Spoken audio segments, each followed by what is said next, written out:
Hi to all, I'm Giovanni Palmisano from Sapienza University. First of all, I want to thank Professor Kowalski and the organizer.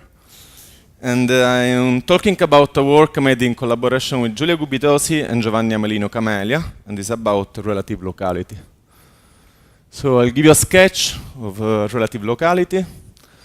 A good starting point in order to describe it are the question of the kinematics of special relativity, the Hochschild relation, and the conservation law for momenta. There are some suggestions in some works, especially in 2+1 gravity, that in order to account for the interplay between the gravitational interaction and the quantum realm, in some physical regime, it is possible to consider just a deformation of this set of equations. This is the general form, it can have such a kind of deformation. And here I provide you an example called DSR1. LD is the deformation parameter, usually we identify with the inverse of the mass Planck. So there's no reason to consider in particular this example or, for example, kappa Poincaré or other example in this moment because we have not enough physical data.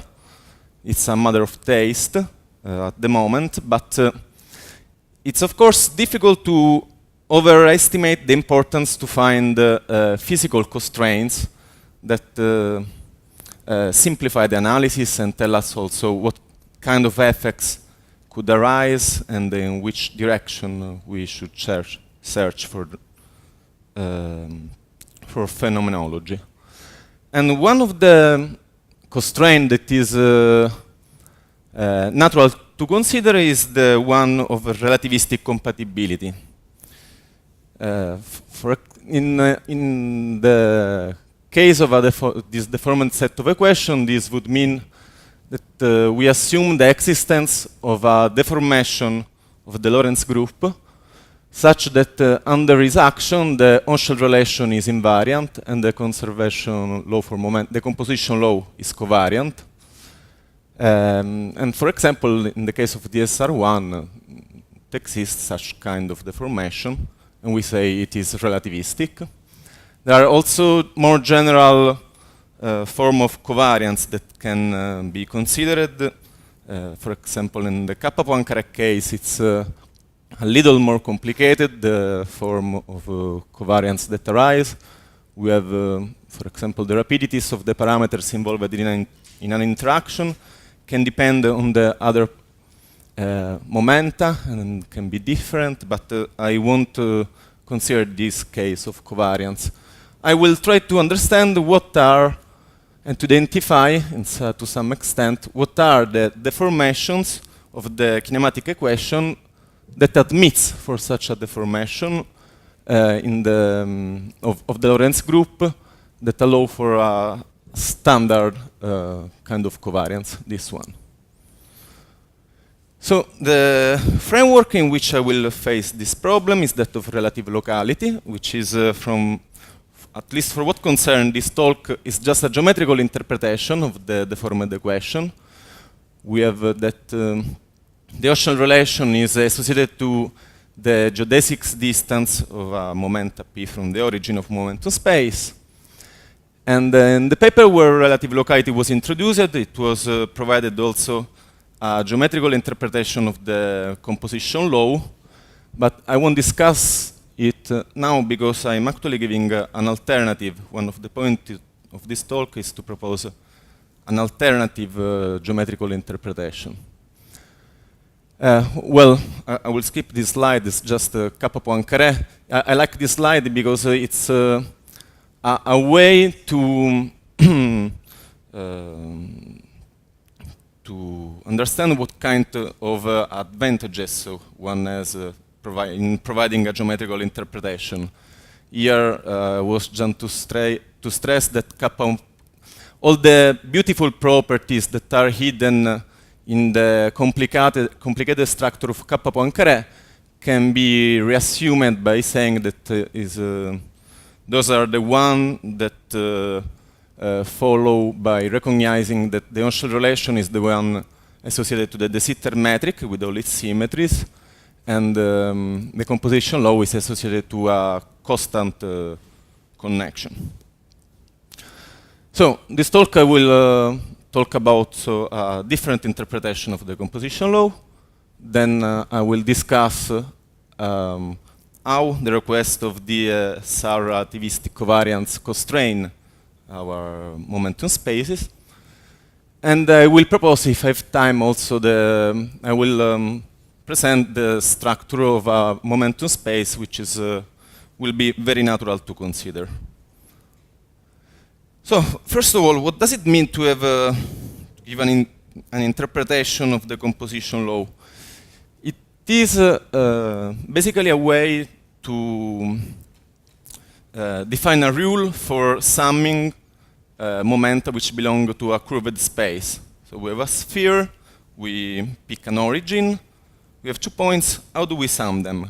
What is a current rule for summing them? And we found that when the connection is the Levi-Civita connection, those rules basically give you all the structure you need. You identify any couple of momenta with the geodesics which connect them to the origin of momentum space. Then you define a surface which has to reduce to the 2 geodesics in these limits, and has to satisfy those equations that in turns can be derived from an action that remind of the Polyakov action. So this is the reason why I call this composition law the Polyakov composition law. So in the more general case of a connection different from the Levi-Civita one,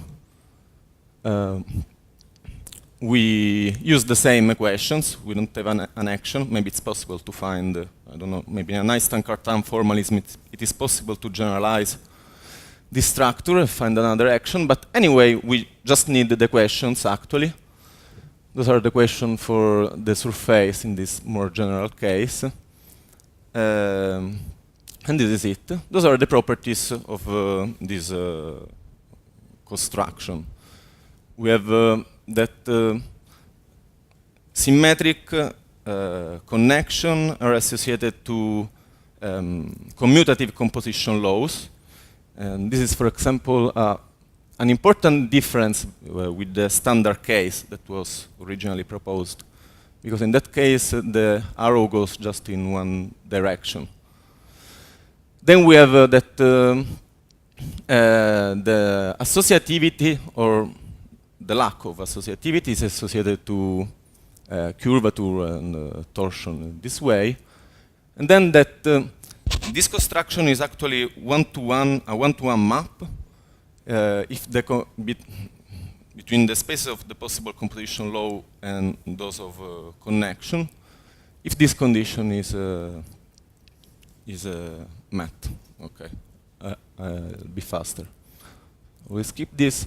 So with this construction, it was very straightforward to understand how to constrain our the structure of the momentum space, which are relativistic. We found, we'll give you just the result, that for the on-shell relation, for the invariance of the on-shell relation, it was already realized that if we consider that we have to consider maximally symmetric metric for momentum space. So we typically consider the de Sitter metric. We can consider also the anti-de Sitter or Minkowski. And for the composition law, we found that if the connection is invariant under the action of the transformation which preserve the on-shell relation or the metric associated to it, then the composition law is covariant. And a particular case that arises naturally is by considering a Levi-Civita connection, because in this case, if the metric is invariant under the action of some transformation, also the connection will be And this is the reason why, so this is the other result. The invariance of the connection gives you guarantee the covariance of the composition law. And this also in turn suggests how to search for a space that should have beautiful properties. This is what we call the proper de Sitter momentum space, which has some properties which are complementary with respect to the one of Kappa Poincaré, in that it has a commutative composition law, but it is non-associative. It has some other beautiful properties. It is covariant, as I said. And okay, one of the outlooks I think are very interesting for this framework is to understand. We have seen that the algebra are associated to curved momentum space characterized by an associative composition law. The composition now the rule of the Polyakov composition law I described to you is particularly efficient when it provides non-associative composition laws, and it would be very interesting to understand from an algebraical point of view what is the structure, what is generalization of the algebras that link to this non-associative kind of structures. Then, well, very much like this construction, this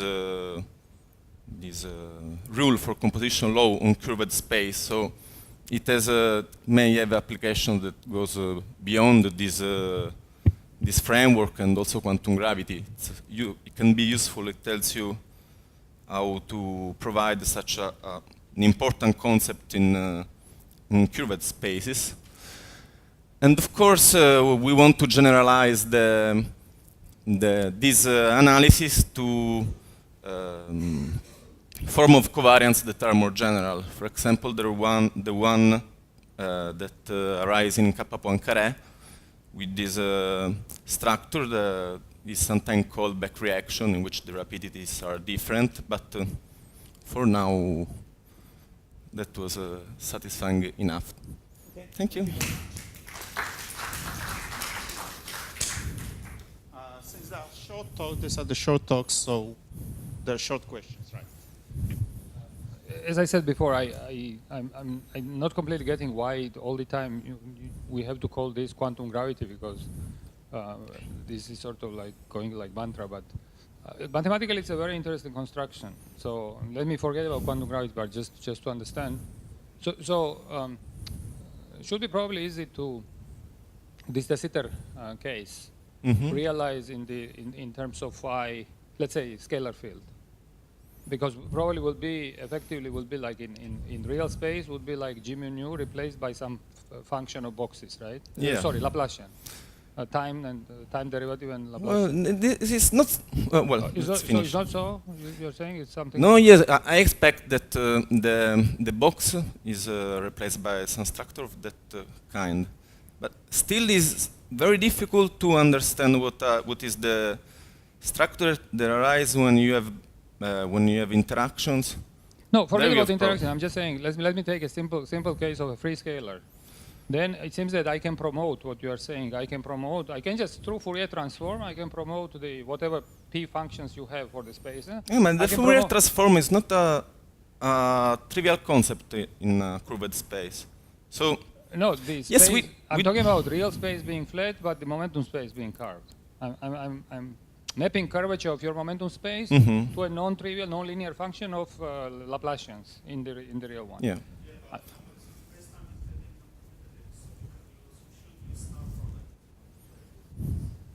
I don't see why I necessarily need a star product, but okay. Anyway, maybe there are some subtlety. So once I do it, then you can in that language. Is something special about de Sitter type metric? Because naively it looks like with this trick I could reproduce other metrics also. There are some. What's the special thing in the if I visualize like that? Is there any something special about metric of the sitter? One of the problems when you do this map without using a star product or something else, that are also proposals from Professor Friedel that try to do well. He was here, just not anymore. Okay. That try to develop a field theory out of this. But in this case, if you really just use a deformed box operator, what happens is that you, for example, start to here with a framework which is relativistic, and end up with a framework which can be also non-relativistic. Sure, yeah, that's fine. I'm asking. I think this means that I'm not sure that the two frameworks are properly linked. Yeah, it's a question because what I'm saying is that it would be interesting to understand the dynamical meaning. Once I map into a box, into a Laplacian structure, to understand dynamical meaning, if there is anything in this de Sitter metric. You see, like forces, for example, if I introduce I know, like in the de Sitter case, I know that in the anti-de Sitter case, you get, for example, repulsive forces. Active forces then became... this type of, that's my question. I mean, yes, so those are, for, if you consider Orava-Lifshitz, you get, you have no forces in the ultraviolet.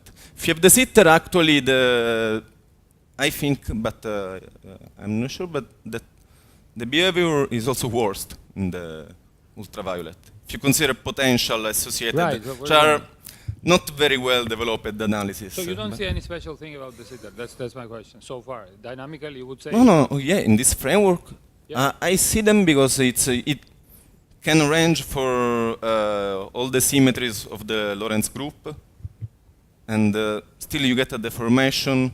It's the point is, I'm not sure, when you go to field theory naively, from that point yes, you. All right, I think You miss something, so. Yeah. Okay. I think I'm getting. Its properties are in its symmetries. Partially, so I'm getting if you lose the symmetries, are. No, I understand the symmetry part. My question was whether symmetry part translates into some interesting effect in dynamical part. That was my question. Whether the sitter, I don't know, forces become, I don't know, repulsive, attractive, God knows what, some new regime. This was my question. Yes. We don't know. We really don't know. If you do that naively, you have different behaviors, but the sitter, it has not any special property because you have a repulsive force, it gets more repulsive. Okay, sorry. I think there was a question, I mean, you have a de Sitter or anti-de Sitter. So I think the difference would be in the dispersion relation, the form dispersion relation. So this, which you so which you have for de Sitter, then here present Jurek Kowalski was the first who has shown that from the dispersion relation for kappa Poincaré in Maggi-Trueck basis, you get this de Sitter. What you get, my question is, you know what you get in the case of anti-de Sitter, what kind of dispersion relation? I think the difference is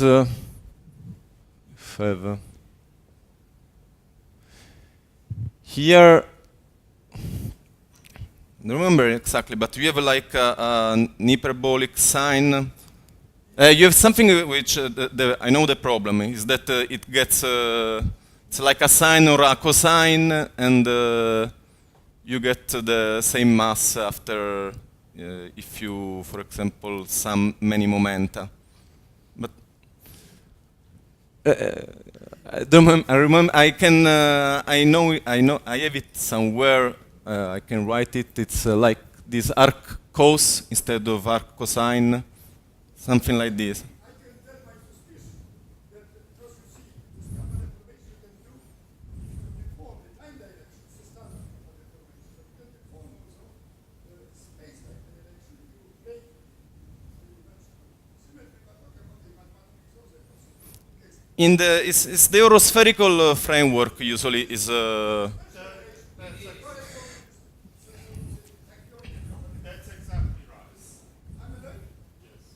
Yes, but is well, but The anti-de Sitter momentum space corresponds. But this is a funny deformation because it's space like so. It's up where you know that the rotation becomes deformed and you don't like it. But it was not really analyzed. But it's known. I mean,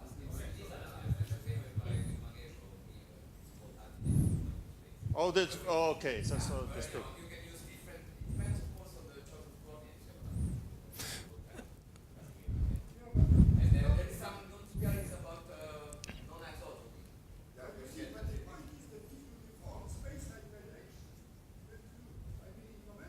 you miss isotropy, obviously.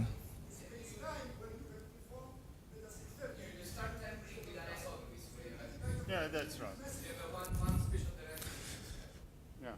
Yes, but there are actually more possibilities for anti-de Sitter. It's I need to cut this discussion short, I'm afraid. There will be plenty of time right after we finish, but we still have 2 speakers to go, and I would like to finish in a reasonable time. so. Tomasz, could you switch down? Thank you. Oh, sorry.